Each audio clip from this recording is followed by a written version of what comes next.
Welcome to Virupakshi news channel. వార్తలు చదువుతున్నది Virupakshi Latha Reddy. Phone pay, Google pay వాడుతున్నారా? ఏప్రిల్ 1వ తేదీ నుంచి కొత్త రూల్స్ ఇవే.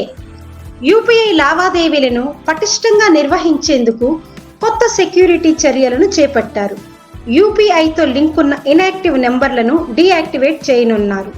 చాన్నాళ్ల నుంచి తమ మొబైల్ నెంబర్ను యూపీఐ లావాదేవీలకు వాడని వారు తమ వివరాలను అప్డేట్ చేసుకోవాల్సి ఉంటుంది.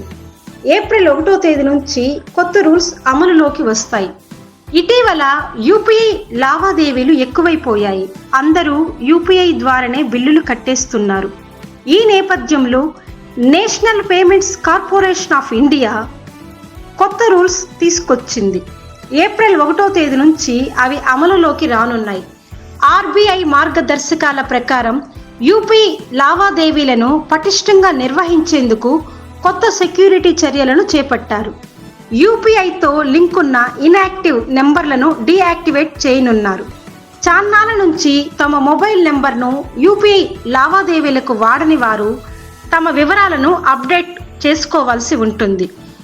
ఏప్రిల్ 1వ తేదీలోగా ఆ వివరాలను తమ బ్యాంకు వద్ద అప్డేట్ చేసుకుంటే యూపీఐ సర్వీసులకు అంతరాయం ఉండదు. సెక్యూరిటీ సమస్య రాకుండా ఉండేందుకు తమ వద్ద ఉన్న ఇన్యాక్టివ్ నెంబర్లను బ్యాంకులు, ఫోన్పే, గూగుల్ పే లాంటి థర్డ్ పార్టీ యూపీఐ ప్రొవైడర్లు తీసివేయాల్సి ఉంటుంది. ఇక కనీస బ్యాంక్ బ్యాలెన్స్ విషయంలోనూ కొత్త నిబంధనలను తీసుకురానున్నారు. State Bank of India, Punjab National Bank, Canara Bank లాంటి బ్యాంకులు ఏప్రిల్ 1వ తేదీ నుంచి మినిమం బ్యాంకులో బ్యాలెన్స్ రూల్స్ను మార్చుతున్నాయి. కనీస బ్యాలెన్స్ మెయింటైన్ చేయని కస్టమర్లకు జరిమానా విధించనున్నారు. కొత్త ఆదాయ పన్ను చట్టం ప్రకారం 12 లక్షల ఆదాయం వరకు పన్ను విధించబోరు. ఏప్రిల్ 1వ తేదీ నుంచి కొత్త ఆదాయ పన్ను చట్టం అమలులోకి రానున్నది. 2024 ఆగస్టులో ప్రవేశపెట్టిన యూనిఫైడ్ పెన్షన్ స్కీమ్ అమలులోకి రానున్నది. ఈ స్కీమ్తో 23 లక్షల మంది కేంద్ర ప్రభుత్వ పెన్షనర్లకు లాభం చేకూరనున్నది. కొన్ని బ్యాంకులు క్రెడిట్ కార్డు రివార్డు పాయింట్ల విధానాన్ని కూడా మార్చనున్నారు.